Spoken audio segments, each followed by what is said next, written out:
દીકરીઓના સ્વાસ્થ્ય માટે સરકારની ઐતિહાસિક પહેલ પ્રધાનમંત્રી નરેન્દ્ર મોદી રાજસ્થાનના અજમેરમાં રાષ્ટ્રવ્યાપી HPV રસીકરણ અભિયાનની શરૂઆત કરાવશે। આ અભિયાનનો મુખ્ય ઉદ્દેશ દેશની દીકરીઓને સર્વાઇકલ કેન્સર જેવા જીવલેણ રોગથી સુરક્ષિત કરવાનો છે। પ્રધાનમંત્રી નરેન્દ્ર મોદીએ સોશિયલ મીડિયામાં ટ્વીટ કરીને આ જાણકારી આપી છે। ભાવનગરના પાલીતાણામાં આવાસ યોજનાના નોડલ ઓફિસર નિકિતાબેન પર આવાસ યોજનાના લાભાર્થીઓએ પૈસાની માંગણી કરતા હોવાનો આક્ષેપ કર્યો છે।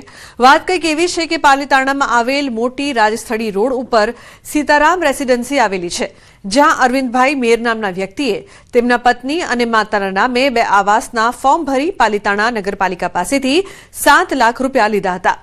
જ્યારે આવાસ યોજનાના નોડલ ઓફિસર નિકિતાબેન સ્થળ તપાસે ગયા ત્યારે ત્યાં 2 નહીં પરંતુ 1 જ મકાન બનાવાયું હતું।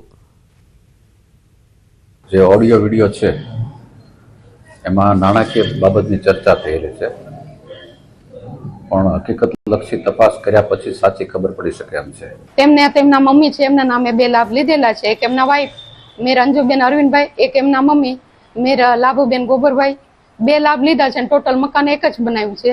તો હું વારંવાર એમને કોલ કરતી હતી કે 3.5 લાખ રિકવરી કરવા માટે 2 વખત મેં નોટિસ પણ આપેલી। તો એમને એવું કીધું કે મારી પરિસ્થિતિ ખરાબ છે, મને હપ્તા સિસ્ટમ તમે કરી દો। તો મેં 30,000 હપ્તા બેઠે કરી દીધું। ત્યાર પછી એને ફોનમાં બ્લોક કરી દીધા। એટલે મેં એને મેસેજ પણ કરેલા। એટલે તો મારી પાછળ ગાડી લઈને આવ્યા અને રોડ ઉપર મને ધમકી આપી કે બેન, મારા 3.5 લાખ તમે રિકવરી કરવાનું કહો છો, હું તમારો વિડીયો વાયરલ કરી દઈશ। સુરતમાં 101 દીકરીઓના સમૂહ લગ્નમાં આંતરધર્મીય લગ્નના મુદ્દાએ વિવાદ ઊભો થયો છે। યશવી ફાઉન્ડેશન ચેરિટેબલ ટ્રસ્ટ દ્વારા આયોજિત આ કાર્યક્રમમાં એક મુસ્લિમ યુવતી અને હિન્દુ યુવકના લગ્ન હિન્દુ વિધિથી કરાવવાની જાહેરાત થતાં જ દક્ષિણ ગુજરાત મુસ્લિમ સમાજે વિરોધ નોંધાવ્યો છે। વિવાદ વધતા અને કાયદાકીય ગૂંચવણો ઊભી થતાં આખરે ફાઉન્ડેશન દ્વારા આ લગ્ન રદ કરવાની જાહેરાત કરવામાં આવી છે।